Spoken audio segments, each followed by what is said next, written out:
Hey guys, my guest tonight, Dr. Bill Kimberlin, is going to give us an inside look at death row. Be right back.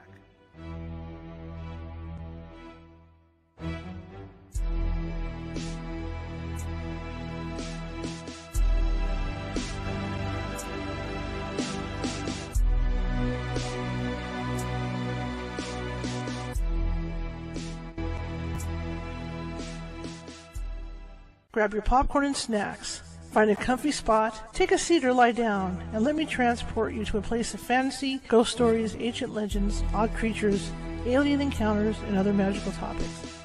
You may even decide to join the conversation. From faraway lands to your own backyard, with a small dash of pixie dust, turn out the lights and open your minds. The journey is about to begin. Good evening, everybody. Happy Wednesday. Halfway to the weekend. And boy, is it going to be a weekend, right?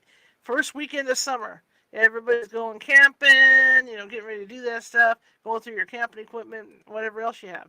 My name is Charlotte, and I see I've just flashed, and I'm going to give you guys a heads up right now. For the guys that don't normally listen to the show, I am on Xfinity Internet here. I have a really high speed. However, my whole neighborhood is on Xfinity.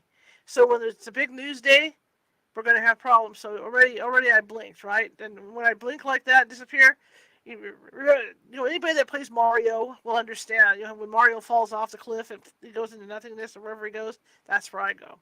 So just be aware that we're going to probably have some internet issues today. It won't be anything that knocks us off the air, but it's just annoying little things that happen.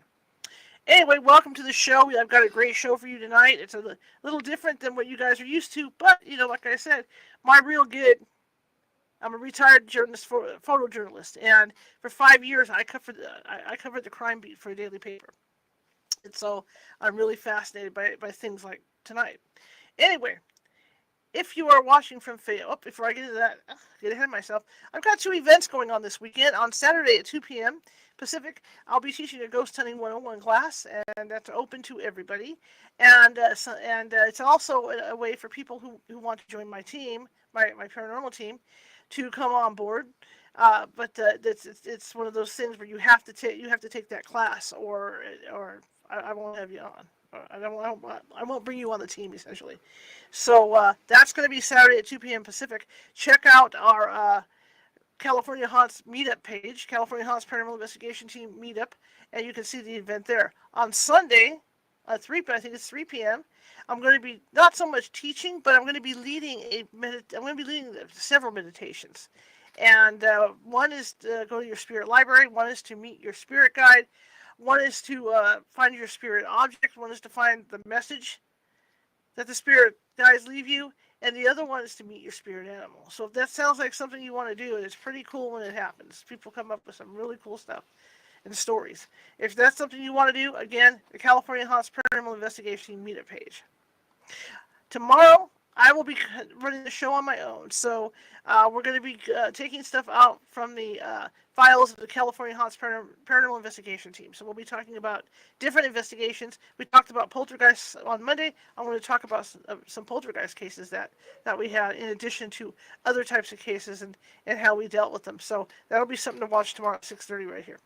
Okay, if you're watching from Facebook, and a lot of you are, feel free, if you like what you hear and see tonight, please do hit that follow button. We're trying to build up our following over there. We've got quite a bit of following over on Facebook, actually. But it never hurts to, there's always room for one more, right? Always room for one more. Also, during the show, if you want to chat amongst yourselves in the chat room, that is great, too. And if you do like what you see, leave us a thumbs up, happy face, heart thingy, And because what that does is, doing all that stuff, the main computer at Facebook sees that and it moves us up into what they call the For You page, which means it distributes. Can I talk tonight? It distributes us out to a lot of other people. So the more you do that, the better it is. Last night we had 49 comments in the chat room. It was pretty cool. Same thing with YouTube. Go over to my YouTube page. It's youtube.com/@California Haunts Radio. I know some of you are already over there. And if you look at my page, there's over 950 videos over there, all of this show. And so it can get really confusing. It gives me a headache when I go in. However, I have started to categorize everything in folders, or what they call play folders, or whatever they're called over there. So if you're into cryptids and you want to find cryptids and you don't want to have to sort through like years and years of stuff, because there's almost 5 years worth of stuff over there. The best way is to go find the folder on cryptids. Ghosts, that's got its own folder. Crime and crime stuff, that's got its own folder where you can find the original interview I did with Dr. Bill, with my guest today, Dr. Bill. So that's a way to do that. And the same thing applies, chit chat in the chat room amongst yourselves.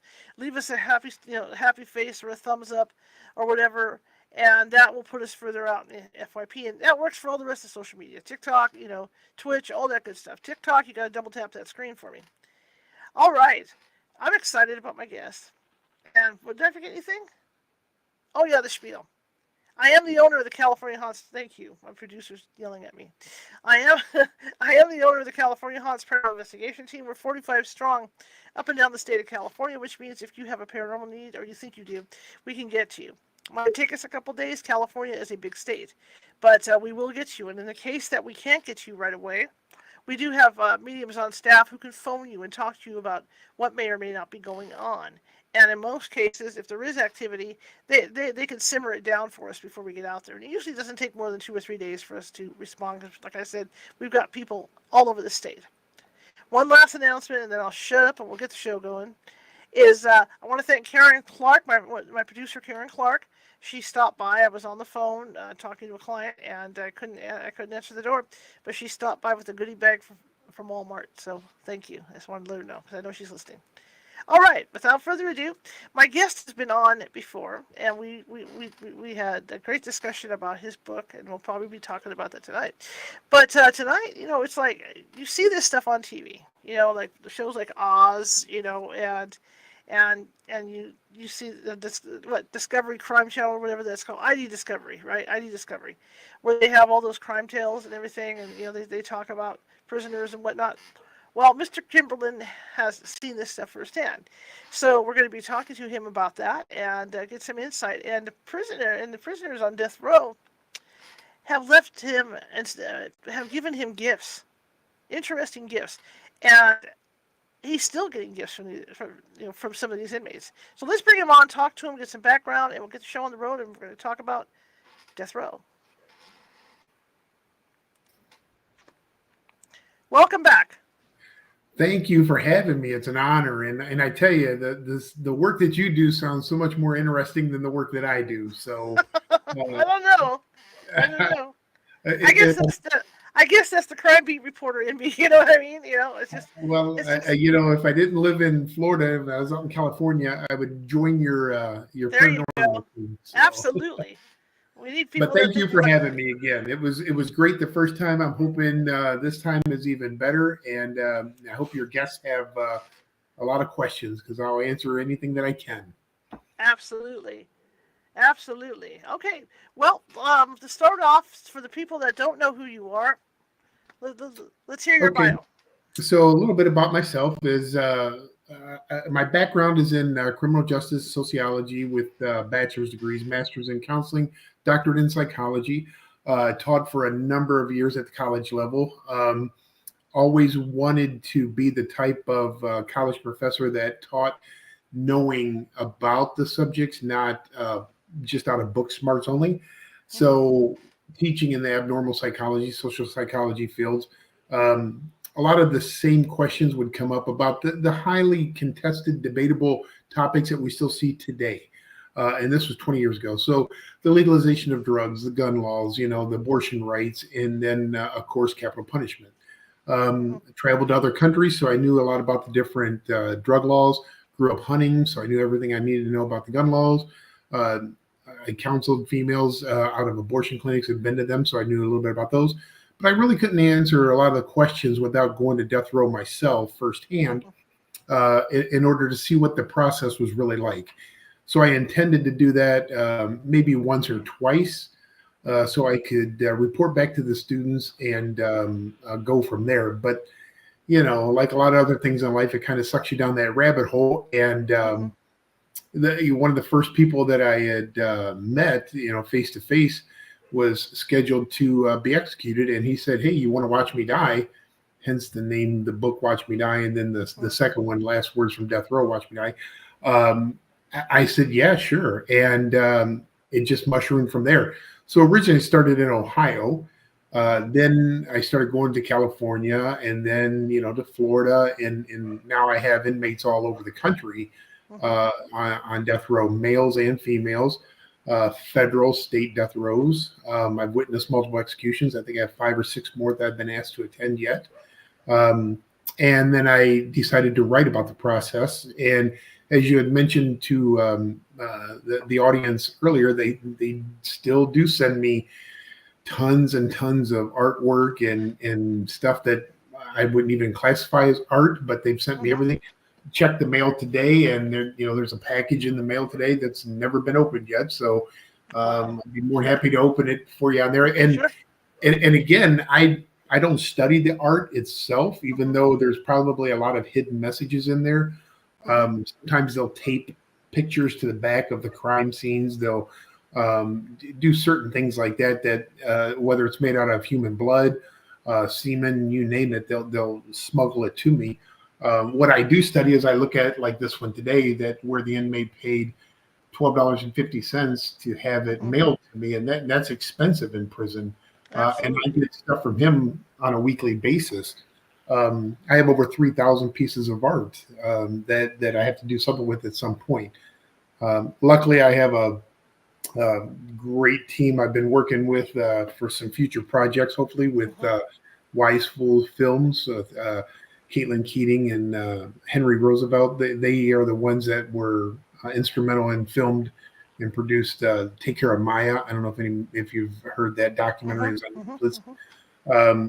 Great team. And so, yeah, we've been exploring some different avenues when it comes to a different medium like television networks. So we shall see. But yeah, some of these guys will confess other crimes to me. They've Mm-hmm. written or made these maps, to different bodies that we're looking at to bring in some closure to some other families. And yeah, so it's been a journey to say the Mm-hmm. least. What is the difference between the actual death row and what we're allowed to see on television and movies?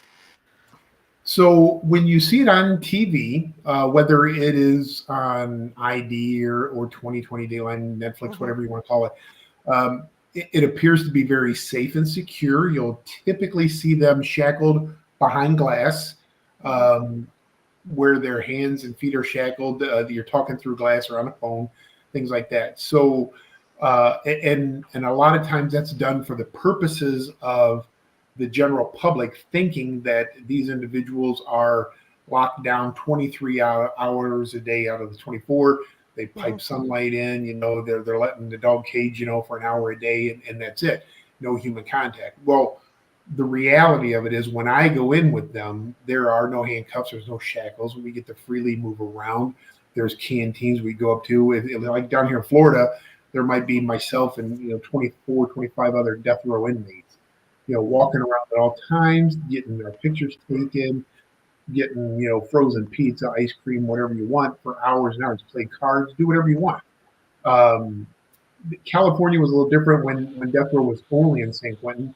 They would lock you in the a big cage with them. Now California has dispersed a lot of their death row inmates, so now I have them in Vacaville, and I have Donovan, I have San Quentin, I have them all over the state of California, Mm-hmm. Chelsea, Mm-hmm. places like that. So each yard is different, but Ohio, same way. They're out of their cells way more than they're in their cells.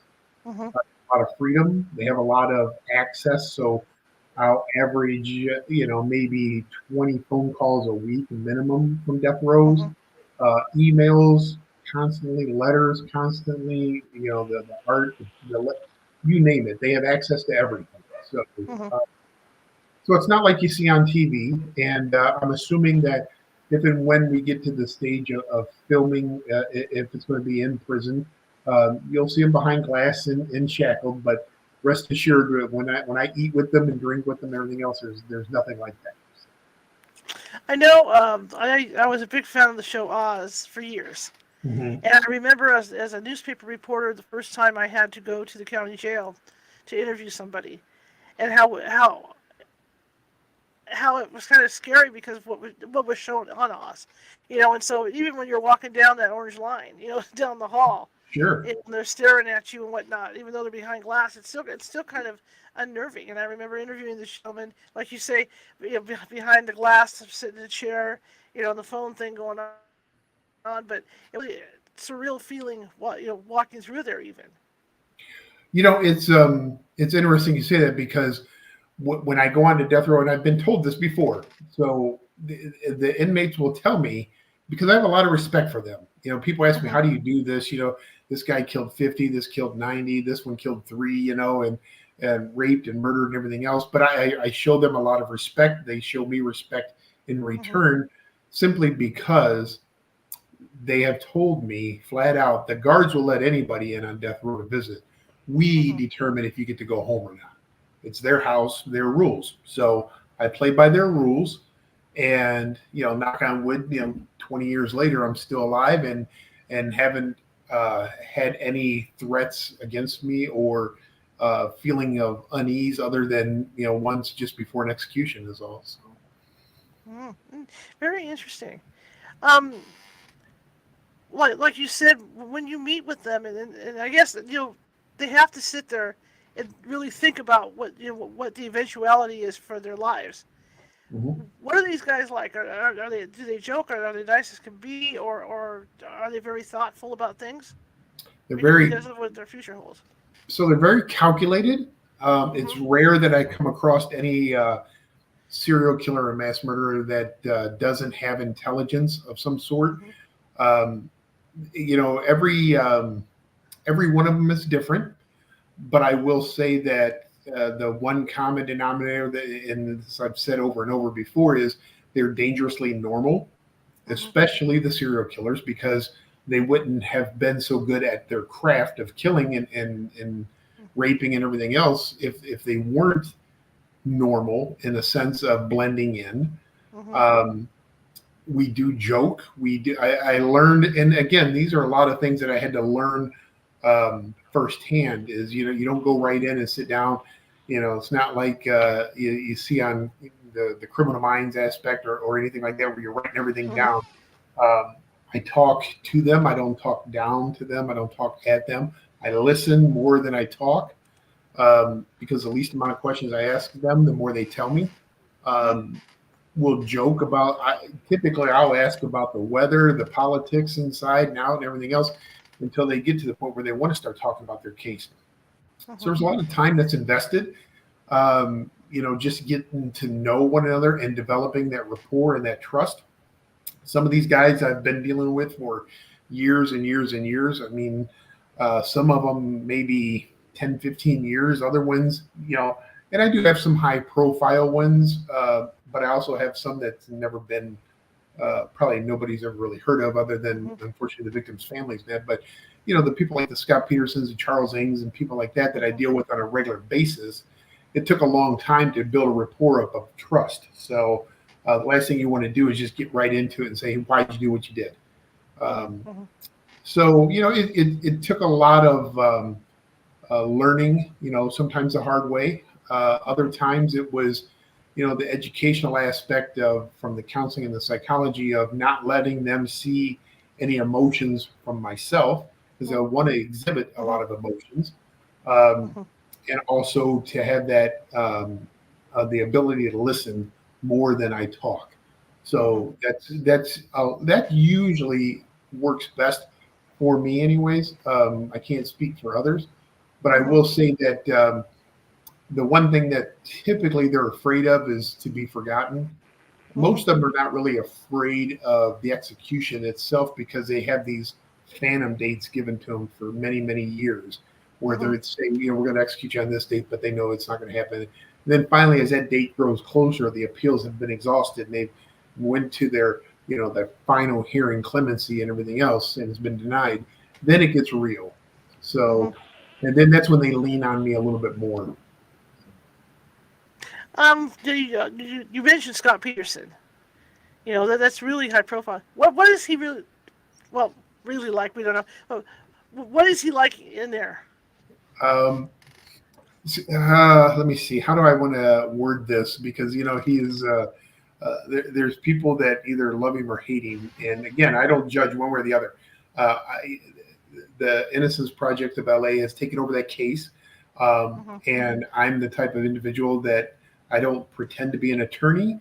I don't give them legal advice or anything along those lines, Right. but I do want to see every case followed through to the letter of the law. So my opinion is, if there is anything that needs to be tested out there DNA wise, or anything, just do it, and then it's all or nothing. But a lot of times there's so many politics that are so many different conservatives and liberals and Democrats and Republicans. Everything's so political, and people hate to lose. Prosecutors hate to lose. Defense attorneys hate to lose. Right.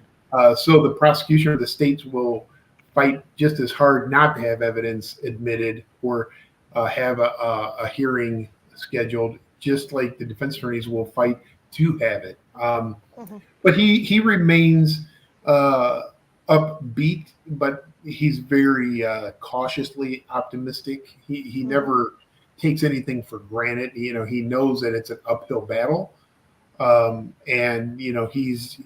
he had the best of the best before with Mark Garagos when he was at the state level trial, and there was a lot of, from what I understand, a lot of exculpatory evidence that was not allowed in, and they were still getting discovery at the time during the trial. So there seems to be some legal issues there that need to be addressed. But again, I leave that up to the legal scholars.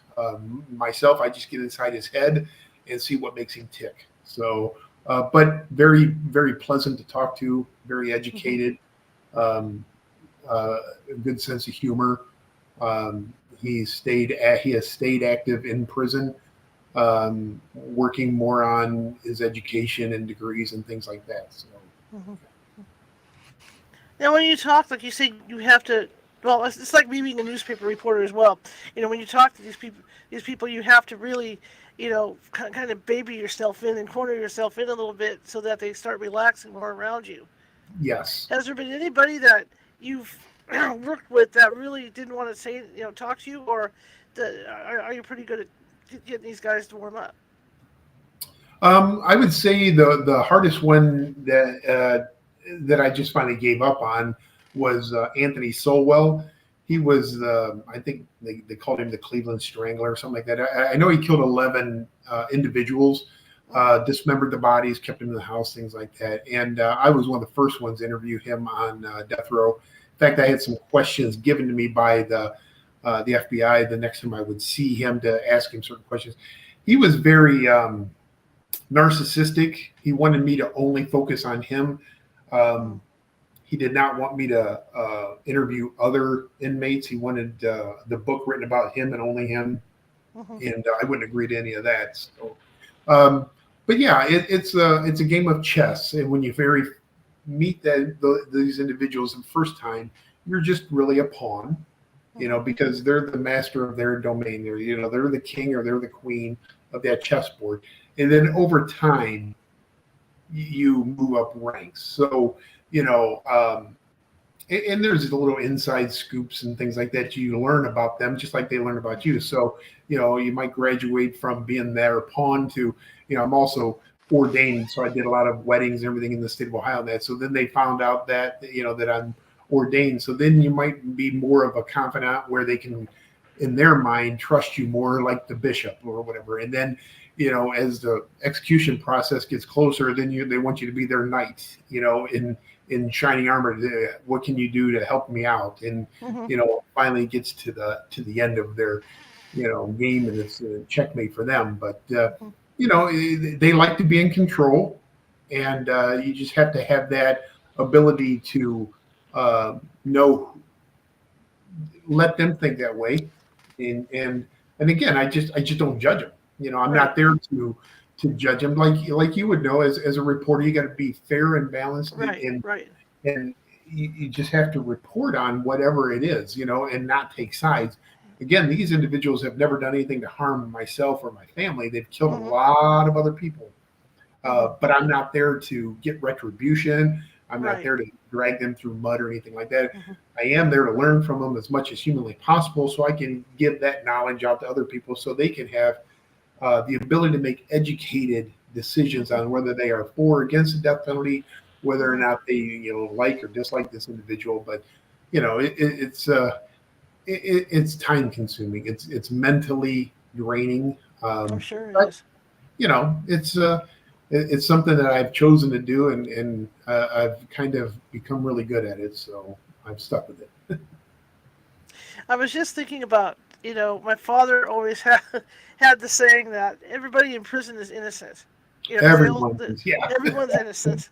Right. So luckily for me, that was one of the things that when I started out in this process is I refused to talk to anyone that didn't admit that they were guilty for a Okay. number of reasons. First and foremost, that if they believe that they were innocent, they Mhm. need to speak to an attorney.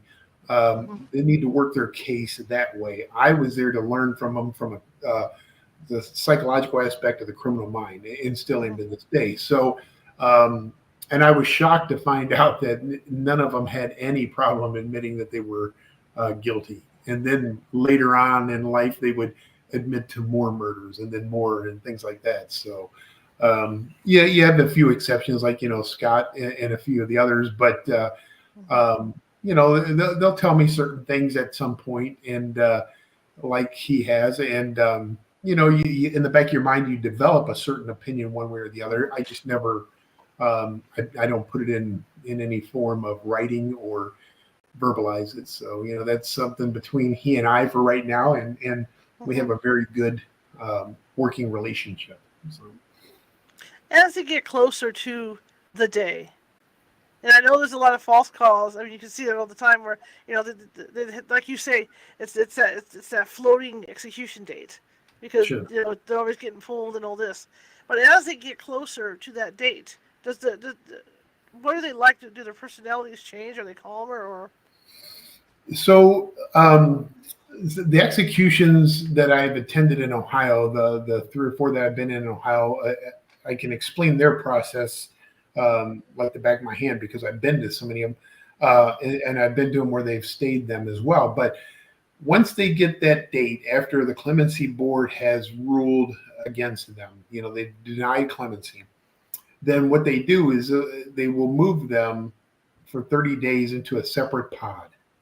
They Okay. can take one of their closest friends with them to that pod.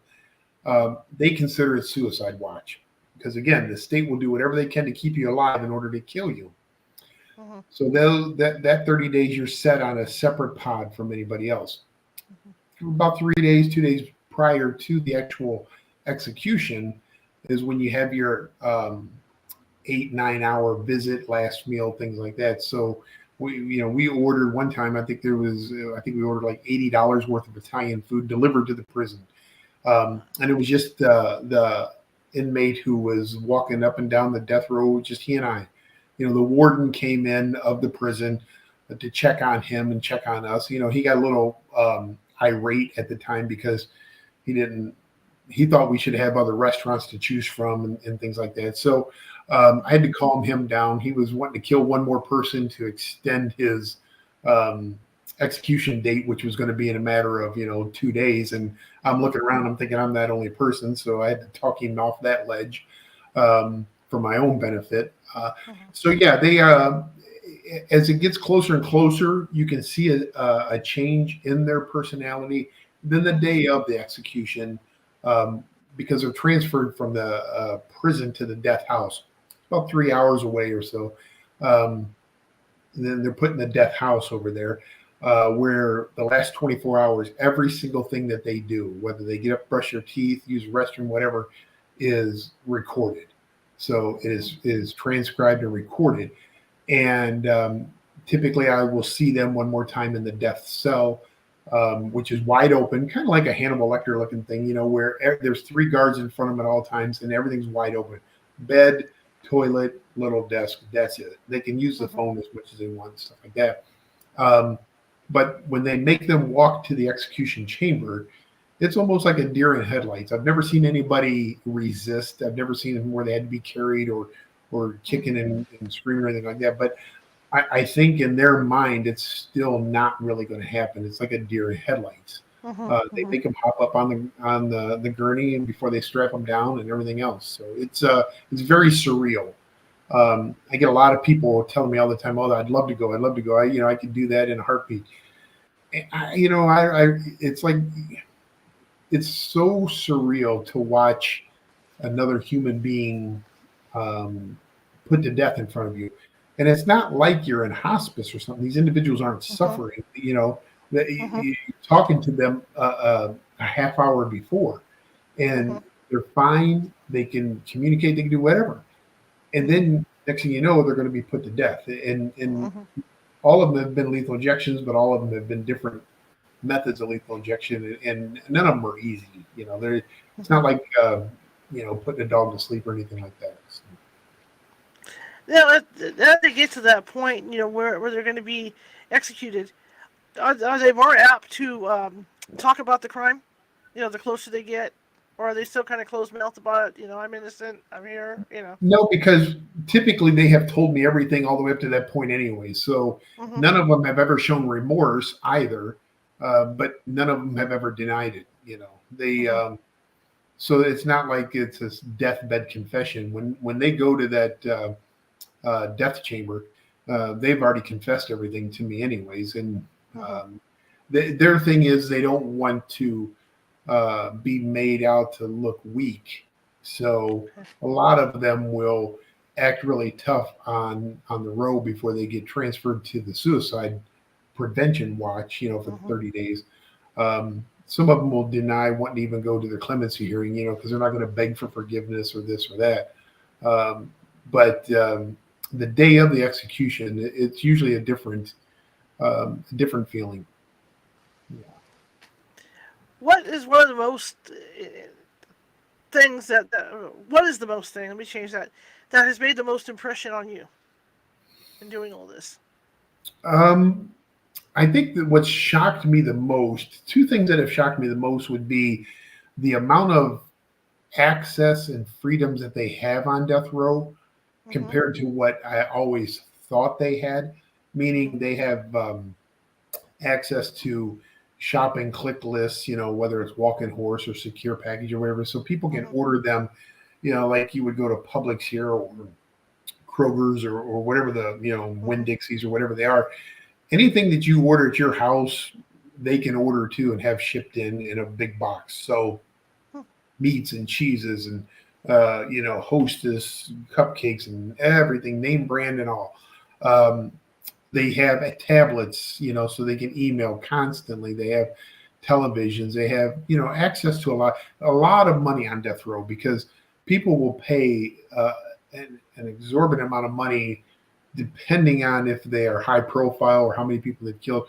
They'll pay big money for their art or their letters or signatures, things like that. So, they make a lot of money on death row. So that was shock number one. And then the other thing that probably shocked me was the amount of people that really follow what goes on in the world of, serial killers and mass murderers and death row and things like that. I didn't realize I wasn't the kind that grew up watching all the shows or anything like that. So I couldn't believe the number of people that have reached out to me over the years and the followings that people get just because you have access to the worst of the worst criminals in the entire country.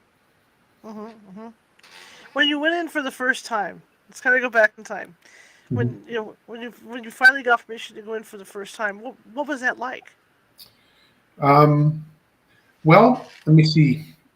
I guess I would have to back up to the very first time I was invited or asked to attend an execution was Jeffrey Lundgren, who was a cult killer in Ohio. This shows you how naive I was at the time. I called down the prison down to the death house the night before to see if the execution was still going to happen. And I think it was the assistant warden at the time, like, you know what, it's probably not even going to happen. They're probably going to stay it. I wouldn't even waste your time. I'm like, okay, fine. I wake up, the next day or whatever, and find out that he's been put to death and I'm supposed to be there. So I learned my lesson that way, not to listen to staff down there. But the very first time that I witnessed an execution, I think it took like over 2 hours from start to finish. And they told me it was only going to be like 15, 20 minutes. Mm-hmm. I did not realize, again, the naivety of everything that at the time that I was going through. There's no physicians there, no nurses, no medical staff per se. It's all just prison EMTs. So a doctor and a nurse cannot take any role in an execution because of the oaths that they take. There is a physician there to pronounce them dead, and they'll also be standing by with a crash cart in case the phone on the wall rings, because there really is a phone in the death chamber in case the governor or Supreme Court would call. But you never see the executioner, you never see the physician. The curtain will always close for the physician to pronounce him dead, then it'll open back up. But watching them try to find the veins, they couldn't find any of the veins at all. In the arms, they were sticking the guy in the neck and the ankles, everything else. At one point, he had to get up and take a leak, and they let him. And I'm sitting there. There's only 3 people. There's 3 little chairs in the front, a divider, and then 3 other chairs for the state side. You have reporters behind you, and they're taking notes of everything that you're doing. And I'm just sitting there like a church mouse. You could hear a pin drop. I'm not saying anything because I don't want them to write anything about me. But, I'm just stunned because here's a guy who literally gets off the death gurney to go to the restroom and get back on and hops back up so they can start working on him again. Wow. So it was, it was almost like an out-of-body experience for me as well. It was like slow motion on top of it being a slow process, because I'm there watching this guy who I've talked to for a while now and joked with and everything else being, a state-sanctioned killing in front of me, feet away. And the guards were shaking so bad they were trying to connect the IV lines to one another that one guy had to hold the hand steady of the other one. I'm like, it was probably the most unprofessional thing I've ever witnessed, on top of the worst thing I've ever witnessed. Well, while you were saying that, I was thinking maybe that's the one I have read about, that particular execution. But there's been so many stories that have come out, about this type of execution where somebody may not be the weight that they thought they were, and Yes. then they have to get the right fluid into him and all this stuff, and there's there's mistakes being made, and like you say, what's supposed to be an easy process ends up being drawn out for hours because they're trying to figure out how to do it. Right. And again, there's a lot of politics behind the actual execution process as well, and I think people kind of forget that, or the execution process itself is not a very transparent process. They keep it hidden from both the inmates and the public. So realistically, if you're using the 3-drug cocktail that we would use back in Ohio, of the sodium pentothal to knock the individual out, the pancuronium bromide that would paralyze all the muscles in the body, and then the potassium chloride that would stop the heart. When you look at that, and if anybody's ever had any operations or procedures, anesthesiologist said is one of the hardest areas in medical to go into. There's a science to it all. So they take the weight, the measurements, they look at the veins, the best procedure to do it, and everything else. On top of that, some of these drugs will wear off before the other ones, and everybody's getting the same doses. And they also give them the sodium pentothal to knock them out, really just for our benefit, the witnesses' benefit, or the public's benefit, to make it appear to be very calming and humane. By the time they add the pancuronium bromide that will paralyze everything, if that wears off, which it did in the instance of Chris Newton, then the potassium chloride that you're adding in is really inducing a heart attack.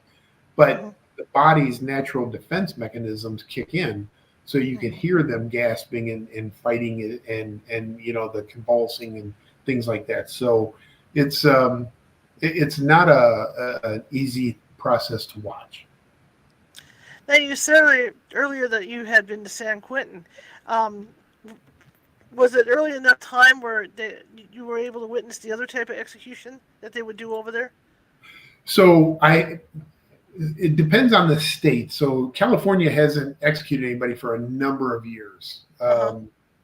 and probably won't for a number of years. Mm-hmm. Now, different states, like for instance, I live in the state of Florida now. When Governor DeSantis was running for president, all of a sudden he started signing execution warrants a lot because of being on a very liberal ticket.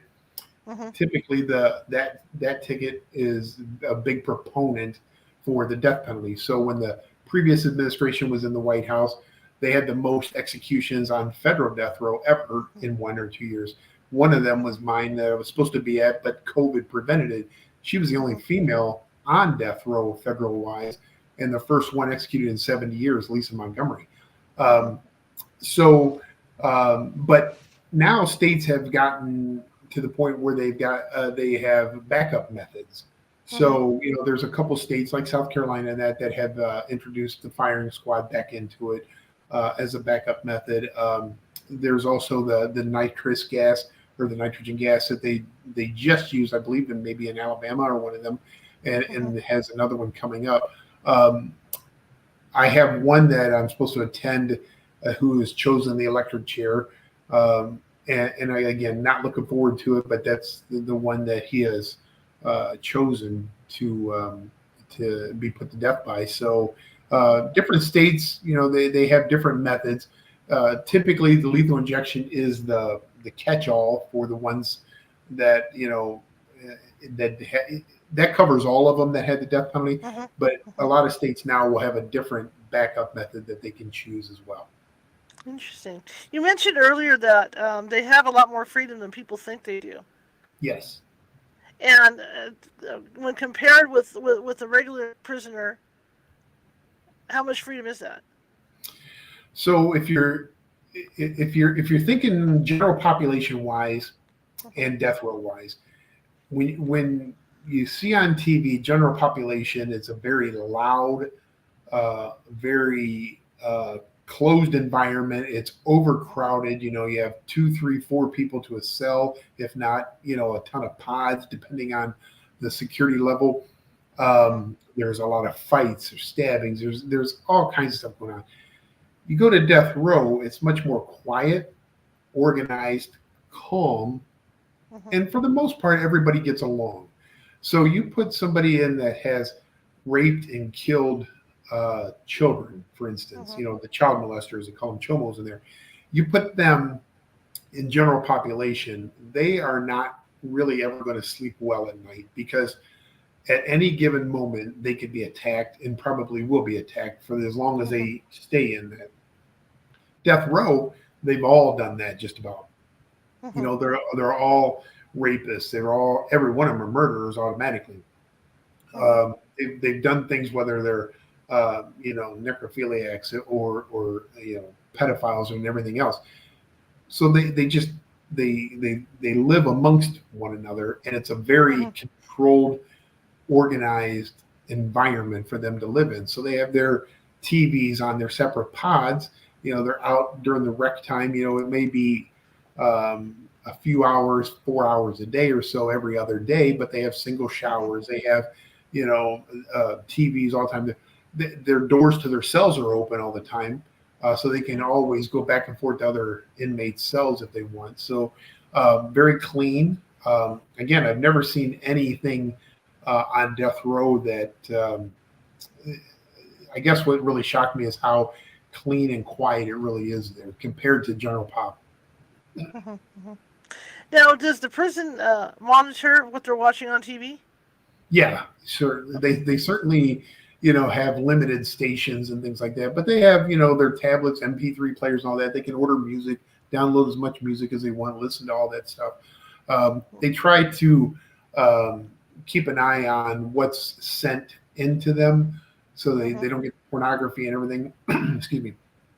But that being said, the downside to that is because a lot of the prison guards are the ones that bring that into the prisons for them. So there's certain Wow. guards that are in charge of bringing in the drugs as contraband and alcohol as contraband, the porn, the cell phones, things like that. Mhm. So it's an organized business in there as well. Let's talk about your gifts because you got quite a, yeah, you got quite a few gifts Oh, geez. from these inmates. So can you tell Yes. us about some of them? So, when they first started sending me this artwork, it was more along the lines of religious, crosses and the Bob Ross style of, landscapes and things like that. Um, and the reason was, again, that I learned from a different inmate at one time is because they want to, in case I was getting rid of it, selling it or promoting it or whatever like that, they want the general public to think that they've changed. Mhm. So you really have to tell them after a while, listen, don't send me that crap. I want to see what's in your mind because that's another thing I would never do. They're always asking me, what do you want? What do you want? And I'm like, I'm not going to tell you what I want because you're being told 24/7 what to do. This is your time to express yourself in art if Mhm. that's what you're going to do. So and I get tired of the Bob Rosses and everything else. So at that point, then they try to mix it up. So I'll get stuff, or my wife will get stuff that'll be sent to me, but for her, whether it's flowers made out of paper mache or beaded necklaces, glass beads. I've gotten these Freddy Krueger hands before that I still haven't opened. They're still in plastic because they're really heavy and they look like real Mhm. hands. Paintings made out of, like I said, human blood and semen, and but some of it is really good stuff. So if you want, I can open this one up. It's never been opened. I Yeah, just got let's it. do it. Yeah, I have. I'm Uh, game. I have no idea what's in here. So this guy's usually pretty good at what he does. But I also he just sent me a T-shirt a couple weeks ago. For some reason, they must have a lot of arts and crafts because I've gotten 3 or 4 T-shirts over the last month, with different things put on them. So, um, but yeah, again, I look at how it's all packaged. So again, it's there. It's um, a cardboard on the front to make sure this is blick board, so it's on hard board already. Mhm. And then of course wrapped again, because they always want to make it protective. So I think they spend just as much time wrapping them as they do painting them. So this one looks like it has cards in it as well. So here's a card with, I don't know if you can see very well. It says Yeah. "I love you," of course, and butterflies and mushrooms, and then his signature on the back. Hmm. Um, so it's blank inside in case I ever wanted to send it to anybody. There So you go. that's the first one, and That works. then yeah, and then the second one again. I gotta open it up because it's also wrapped very well. And again, sometimes it never even makes it to my mailbox because guards and other people will steal them before they even make it to me because they're worth money. So depending on Mhm. who it is, and so this was on Blickboard. Oh, So cool. yeah, Very uh, cool. good artist. Um, and he's out. He's in San Quentin. So Mhm. but yeah, I mean, I'm assuming I don't know a whole lot about art, but I know Blick art materials it can be pretty expensive, and the the paint itself is, and the Mhm. whatever they use. So yeah, so what I'll do is I'll take a picture of it, and some of it I post, some I don't, and then I let my wife file it away with the different portfolios because there's just so many of them, and she Mhm. knows them by just looking at it who makes what, and yeah. But And how many you never know what they get. and how many gifts whoa, how many gifts have you gotten over the years? Oh, geez, um, I lost count after 3,000. I Wow. mean, I've had everything from headphones, MP3 players sent to me, Shanks, paintings, drawings, poems. This none of this includes letters. I'm talking. This Mm-hmm. is stuff that can be displayed, whether it's paper mache, it's knitting, it's tapestry. It's Mm-hmm. some of them are very, very good at art and what they do. Other ones are horrible. You laugh and you sit there and think, man, I hope you killed better than you painted because you suck at painting. But it's sad but true. But yeah, I mean, it is. It'll come and go. I mean, there's weeks where I'll get 15, 20 paintings in 1 week Mm-hmm. from different inmates, from different death rows. So you just never know. Well, when you talk about these guys that aren't very good artists, perhaps over time, because I mean they've got nothing but time. Practice makes perfect. So maybe at some point they're going to be really good artists. We don't know. Yeah, and then they'll expire. They'll So expire. Yeah. it's yeah, and again, I am I got to be very careful at what and how I display it or what I will end up doing with it in the future. So I Mm-hmm. had mentioned before that death row has a lot of money because people will purchase signatures and letters and art and everything. So I've been Mm-hmm. offered um, a big sums of money at times, for the art. But due to the fact that I'm still working on death row and researching and writing and everything, and working with the Mm-hmm. producers and everything, I can't sell anything. And then when I get to the point where I do want to dump it all, then I have to be careful of how do I even do something like that without looking like I've profited off of all of Mm-hmm. these serial killers and mass murderers? Do I Right. open up a gallery and let people see it? Do I don't know what to do because again, I'm not an artist by any means. In all the years you've been doing this, and you've met a lot of these guys, who do you think is the scariest? Essentially. Ooh, well, let me see. One of the guys that I dealt with for a while, and he reached out to me because we were from the same area and hometown and everything, and he's dead now, was Samuel Little, and I think Mm-hmm. he killed like 96 people, and I think they Wow. confirmed 89 of them. Um, and he was just so easy to talk to that was pretty scary. But I also have a guy on Ohio's death row right now, William Sapp, who is very, very. He just likes to kill. He would kill to Mm-hmm. this day if he was out. I even asked him flat out one time if for some reason you were able to get off a death row, would you go to the mountains? Would you just hibernate? What would you do? And he looked me dead in the eyes and told me no, he would probably go back to some of the same towns and finish wiping out the bloodlines of the people that are still alive of the ones that he killed. Wow. I asked Wow. him one time about his children. He hasn't seen them in like 15 years since he's been on death row. If I were to Mm-hmm. bring them in, what would you say to them? How would you act towards them? And he looked me dead in the eye for what felt like an hour, but it's probably more like 20 seconds. And he said, I wouldn't say anything to him. I'd probably kill him. That's one of my regrets is not killing them before I Wow. came to death row. So, Wow. somebody like that uh, that's a very evil individual. Right.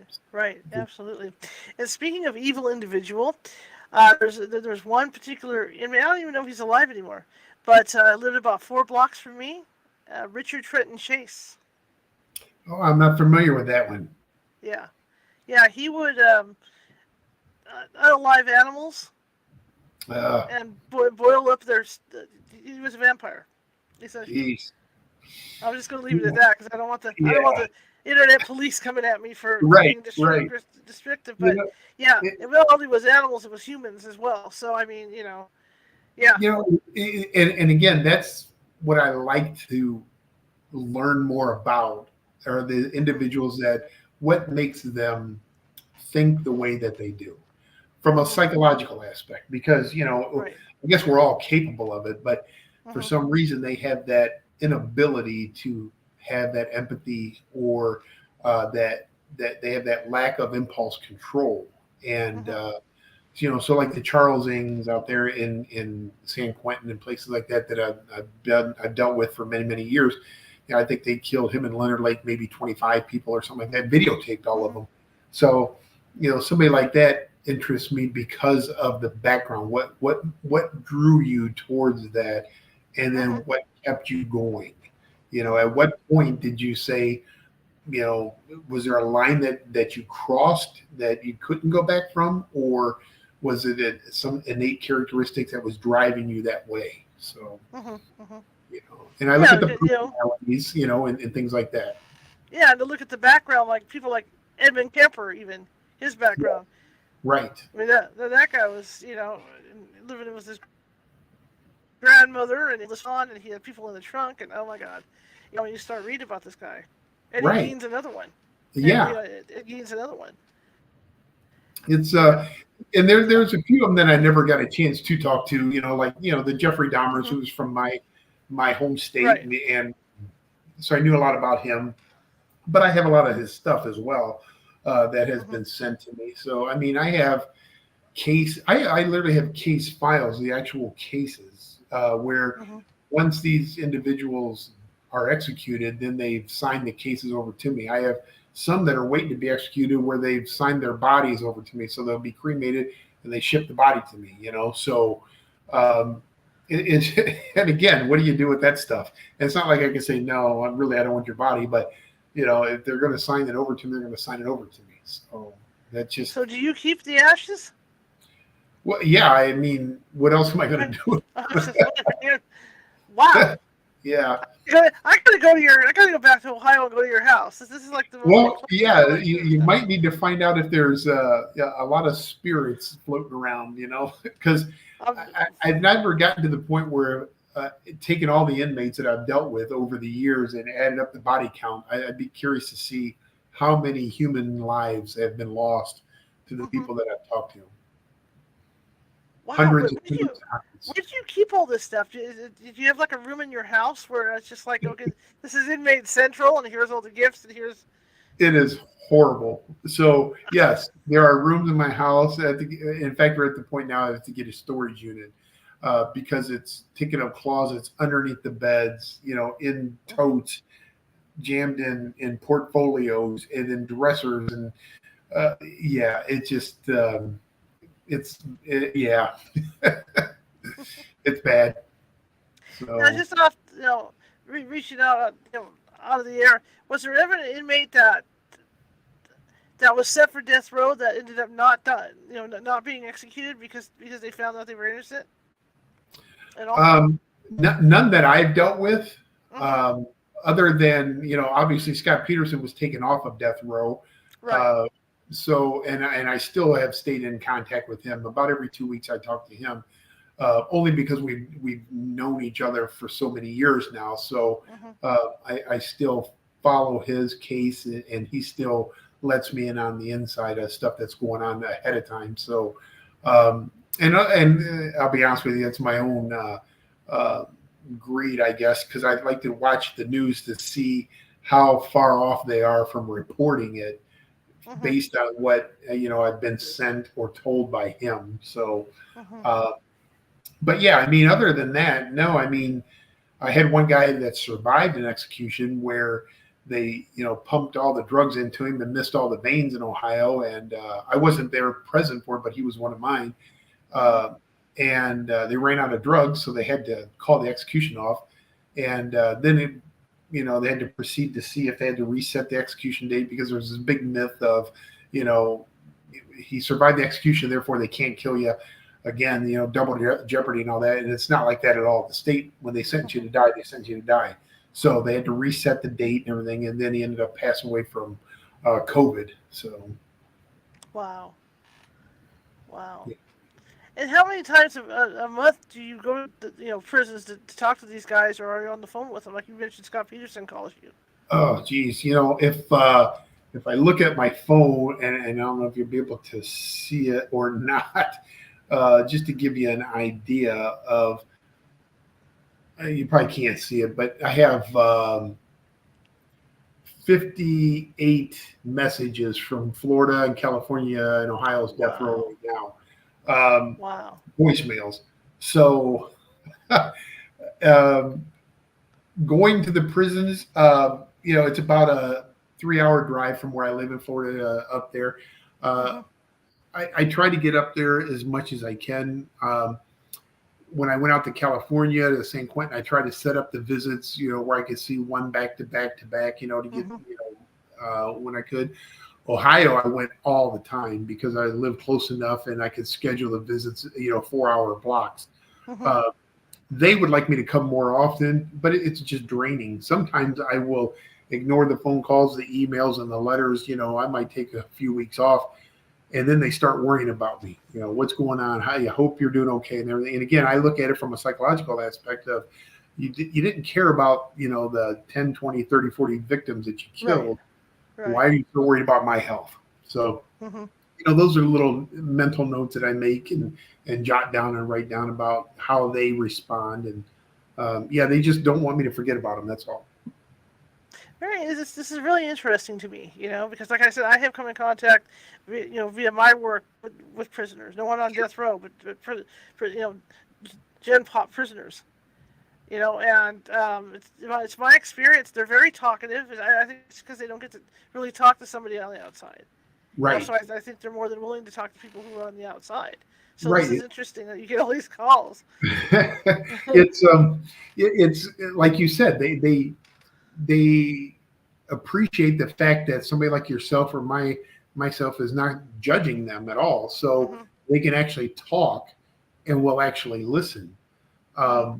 Where other people might jump to conclusions or want to ask them the wrong questions or things like that. Now, I feel much safer on death row than I would on General Pop. So when you were in General Pop, you were in a lot more danger than I was probably Sure. because Yeah. uh, you know they have a lot of respect for me on death row, and likewise I respect them. Mm-hmm. But I guess in the grand scheme of things, my guys have nothing to lose. So, but I Right. would say that probably the meanest death row individual that I have is a female, and she's out in California in Chowchilla. So she, I think, killed 4 or 5. She's the only Native American uh, female Wow. death row, and thank God she really, really likes me. But yeah, she is nobody to double cross. She's the one that sent me the hands and everything. So yeah. When you first meet these people, these inmates, are you nervous? Yes, There's got to be I'm. some kind of nerves involved. Yeah. Listen, I've done this so many years that when I still feel the same way when I go to death row today as I did 20 years ago, Mm-hmm. and I think it would be foolish not to. Mm-hmm. Complacency is a very dangerous thing, and Yes. I don't ever want to feel relaxed Mm-hmm. being on death row, especially like down here in Florida. Florida is my favorite death row to go to if I have to because I'm around 25 of them at one time. That's Mm-hmm. the good part. The bad part is there's 25 of them around you, walking freely at any given Right. time, behind you, next to you, in front of you, and all over. There might be one guard, but there's 25 death row inmates, all Mm-hmm. of them facing execution. None of them have anything to lose. Mm-hmm. So, you know, uh, my head's always on a swivel. I suck down a lot of caffeine. I can understand that. I mean, it is, and like I said, from my experience, it's an unnerving feeling because you start to think about these things too, that you are the one that they would probably take hostage. Right. It's believe me, I've run through every scenario, and guards are not the nicest individuals, anyways. Mm-hmm. When I was in Ohio, and I think Mansfield reformatory death row at that time, which is right next to where they filmed Shawshank. Mm-hmm. So I was in that prison as well when it was open. So at the time when I was first started, death row was right next to that in Mansfield, and they locked me out in the yard one time all by myself. And just I know they were watching me on camera, but I'm just standing there in the middle of the yard with a suit and tie on. All these inmates just walking around, asking me if I'm a lawyer. Mm-hmm. Just they were sweating me, and I just didn't want to give them the satisfaction, I guess, of banging on the door. But I did have to bang on the door out at San Quentin when Mm-hmm. I wasn't dressed properly, and they had to made me go over and dress prison guard. So then I'm walking through St. Quentin to find them row and knocking on the door to let me in. So I felt like I was on candid camera then. Well, that's one thing I felt too, were the eyes. As I was walking in, where they're all watching. They're trying to get a look at you, and they're sizing you up. I mean, Absolutely. that's what they do. And it's just like the eyes. And then being in the men's wing when I was walking in and being a female, it's even more so. Absolutely. And, again, you're in their house. So, it's not like you want to eyeball any of them. You're certainly not going to act like you're better than them. It's just, I try to act nonchalant as much as possible, and say hi to all of them that I can. But, it's a very eerie feeling when you're walking into death row, regardless of what death row it is, because you're surrounded by killers. That's all there is. Absolutely. Bill, it is always fun to have you on. Oh, it's a pleasure and an honor. I can't thank you enough. This was fun. We'll have to get you back on at some point. Absolutely. I have to keep you posted on everything that's going on then. Absolutely. What's coming up next for you? Well, like I said, I'm working with Wise Fools Films with Caitlin and Henry. They've been exploring some things. We've shot some footage on the killer art that I have and how it pertains to the inmates that I deal with. Still doing a lot with the book, Watch Me Die, The Last Words from Death Row. I've been asked to write a bunch more, but they're so time consuming. And I'm focused more on the filming aspect right now. So in the meantime, I'll continue to do what I do, is work with these inmates, try to get inside their head, keep opening the packages that they send me, and, see what's next. Well, thank you for sharing that package with us too. I appreciate it. Thank you. So how can people find you, sir? So I'm on Instagram and Facebook. I guess TikTok too. I think I just started that not too long ago. I'm not the greatest at this stuff, but usually what I'll do is I'll post art. So I'll post a couple of these pictures tomorrow. Look up Bill Kimberlin on Instagram or Facebook. It'll show the cover of my book, Watch Me Die, because there's a couple different Bill Kimberlins. One's a distant relative of mine, but he's best friends with Richard Branson. That is not me. I'm not the wealthy one.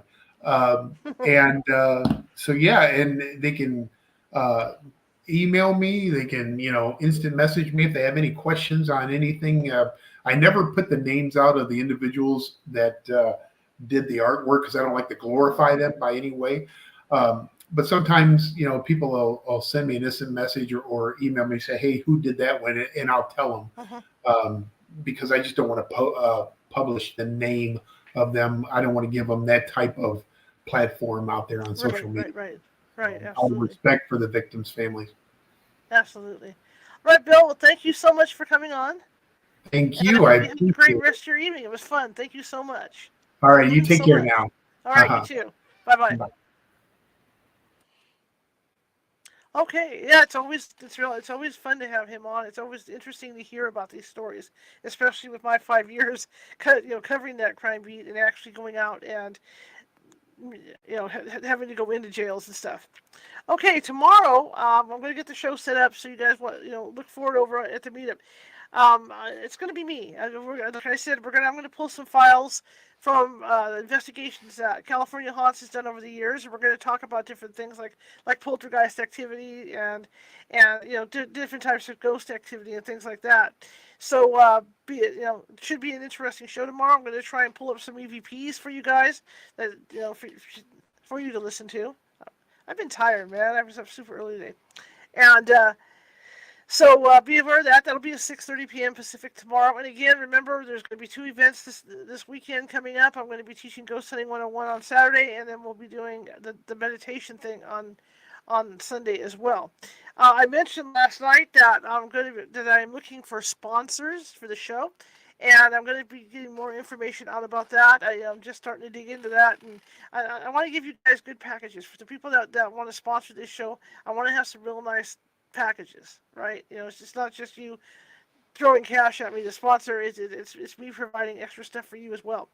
So I'm putting all that together. So hopefully, I was thinking tomorrow, but I'm not going to have time tonight to do it. So sometime next week, we can sit down and talk about stuff, and I'll show you guys what I have to offer for sponsorships. Okay, well, if you like the show, share it with 5 people. If you hated the show, share it with 5 of your enemies. We are equal opportunity here at California Haunts Radio. And before you leave, please be sure to show me some love with some thumbs up or hearts. Make me feel good. Make me feel warm and fuzzy. Make me feel warm and fuzzy. All right, guys, I'll see you tomorrow at 6:30 p.m. Pacific. I hope you enjoyed this as much as I did. Have a great evening.